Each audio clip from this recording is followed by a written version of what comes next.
Après avoir supervisé les travaux depuis Kinshasa, le directeur général de l'Office des routes est descendu au Kasaï oriental pour s'enquérir de l'évolution des travaux des constructions d'un nouveau pont sur la rivière Loubi. Sur place, le constat du professeur Jano Kikangalangoyi est très satisfaisant. Sous la conduite du directeur provincial de l'Office des routes, Marcus Okitachucha, les agents et autres techniciens de cet office ont abattu un travail de titan. Dans un temps record et grâce aux moyens financiers mis à leur disposition par le président de la République, ils ont réussi à monter et à lancer ce nouvel ouvrage sur la Loubi. Comblé de joie, le directeur général Jano Kikangalangoyi exprime sa gratitude au chef de l'État, Félix-Antoine Tshisekedi Tshilombo, qui ne lésine pas sur le moyen pour assurer le bien-être de sa population où qu'elle se trouve. Nous sommes très satisfaits du travail réalisé avec le concours de notre brigade et de notre direction provinciale de la province du Kasaï oriental.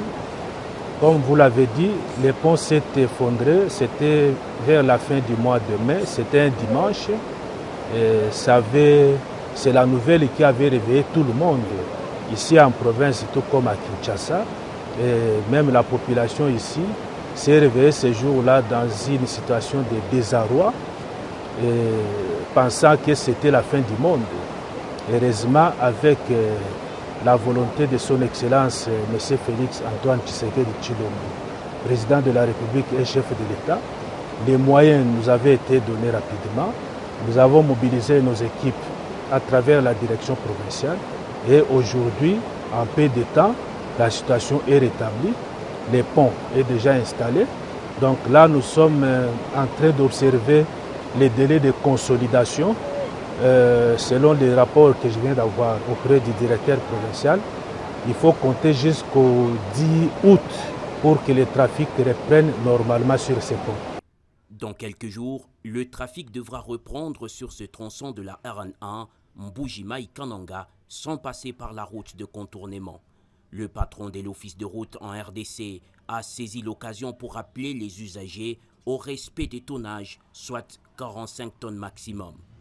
Jano Kikangala a demandé au gouvernement provincial du Kasaï oriental d'y veiller pour permettre à ce pont de tenir le plus longtemps possible. Avec l'ouvrage nouvellement réalisé, la largeur de ce pont est de 4,20 m comparativement à l'ancien pont qui était de 3,20 m.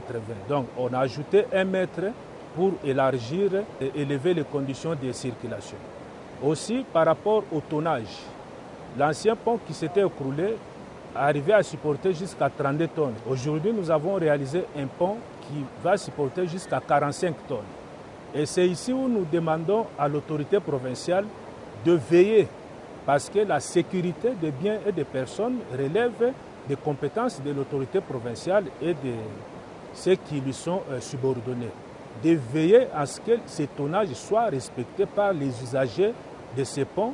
Et cela va permettre à ce que sa longévité soit assurée.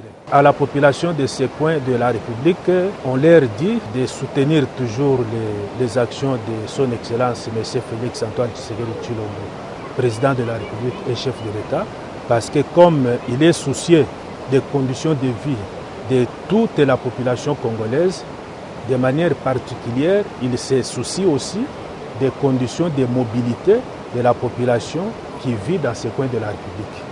Lorsque le pont s'est écroulé à la fin du mois de mai, je l'ai dit, c'était une situation de désarroi. Nos frères et sœurs qui vivent ici ont cru qu'ils étaient totalement abandonnés, c'était la fin du monde. Aujourd'hui, la situation vient d'être rétablie avec les efforts de son Excellence Félix-Antoine Tshisekedi Tshilombo. Donc nous demandons à cette même population de continuer à soutenir les actions menées par notre premier citoyen, parce que comme il pense à tous les Congolais, il pense aussi à eux. Après le pont Loubi, le directeur général de l'Office des routes s'est rendu au pont Moudiba, au territoire de Lupatapata.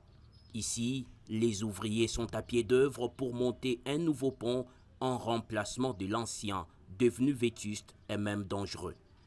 Les culées déjà construites attendent de recevoir la structure des 33 mètres 52.